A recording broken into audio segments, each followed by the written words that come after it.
Hello, welcome to this video. In this video, I am going to explain about proper function. Proper function is a text function. Under the formulas tab, we can find text function library. In that, we can find the proper function. Purpose of the proper function is it converts first character of a word into uppercase and retaining remaining characters into lowercase. Here we can find different examples.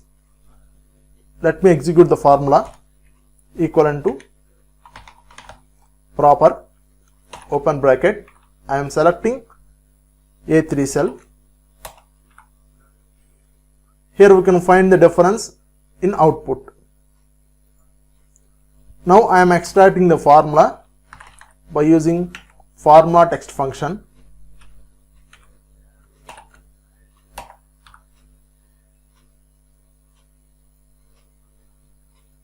In this way, we can use the proper function to change the case of the text. Thanks for watching.